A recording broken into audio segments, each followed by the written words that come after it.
Salut à tous, on se retrouve pour le récap de l'épisode 2 du livre de Boba Fett. Donc comme se termine l'épisode précédent, là on retrouve donc le gars qui a été fait prisonnier qui retourne en fait vers Boba Fett avec l'assistante de Boba Fett.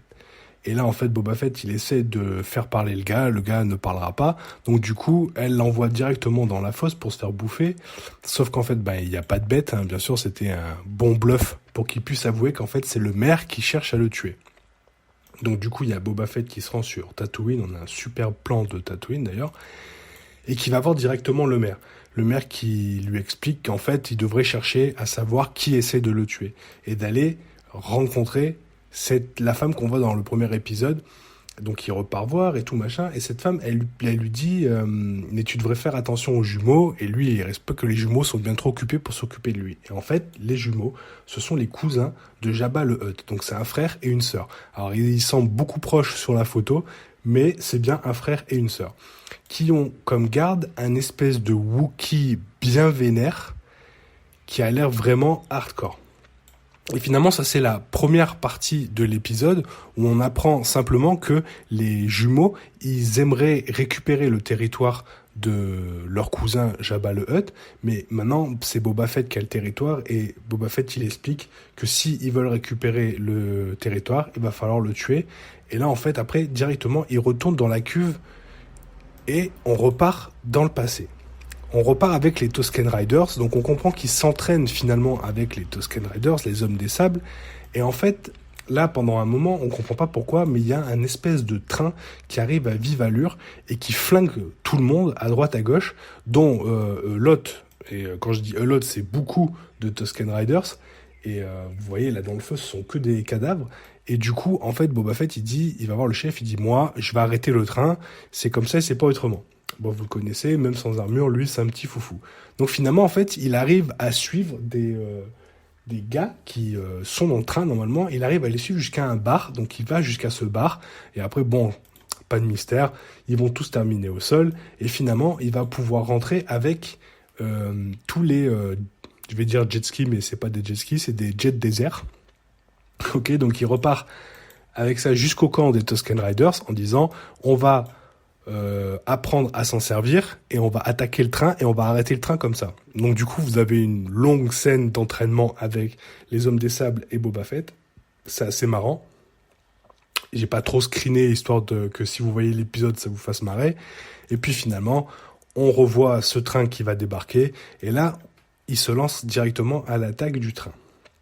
Alors par contre les gars à l'intérieur ils étaient assez chauds, d'accord, donc la première escouade qui part avec Boba Fett, ils se font latéralement laminer et en fait du coup c'est celui qui entraîne Boba Fett au début de l'épisode, celui-là qui est en noir, qui arrive et en fait il fait son Bruce Lee quoi, et il flingue tout le monde quoi du coup.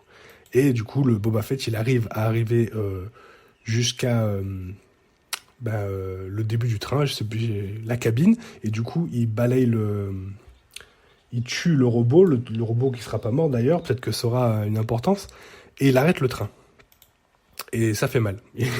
Et finalement, en fait, on apprend que c'est une espèce je sais pas, ça a l'air d'une confrérie, ils ont des têtes bizarres. Je me rappelle pas si on a déjà vu ces personnages dans l'univers Star Wars, mais ils ont des têtes d'insectes ou je sais pas, et en fait, il explique qu'il va les laisser vivre pour prouver leur humanité, mais qu'à partir d'aujourd'hui, s'ils veulent passer dans le désert, il va falloir payer les Tusken Riders. En gros, il impose une taxe à ces gars-là, quoi.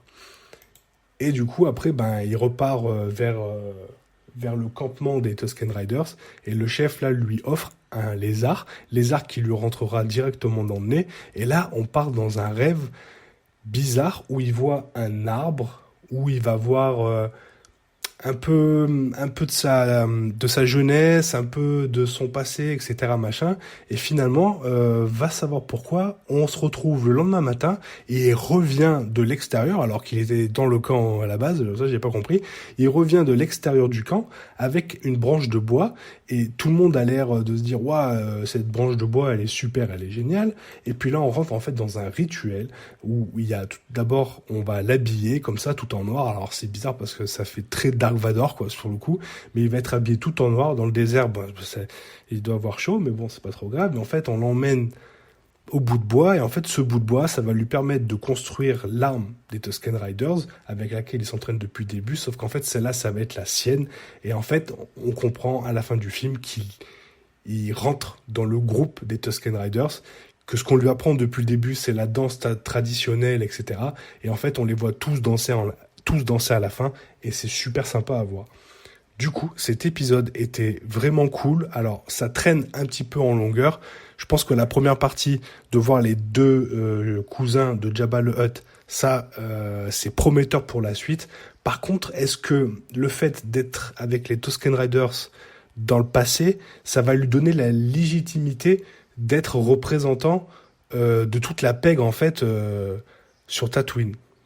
Alors, je sais pas si c'est ça qui va lui mettre l'idée en tête, ou d'ailleurs, est-ce qu'on va les revoir au moment du présent? Est-ce qu'on va revoir qui va parler avec les Tusken Riders, ou dire est-ce qu'ils vont eux venir payer une taxe ou quelque chose comme ça? Va savoir. En tout cas, c'est la fin de ce récap. On se retrouve la semaine prochaine pour un nouveau récap, et entre-temps, je vais vous balancer des vidéos.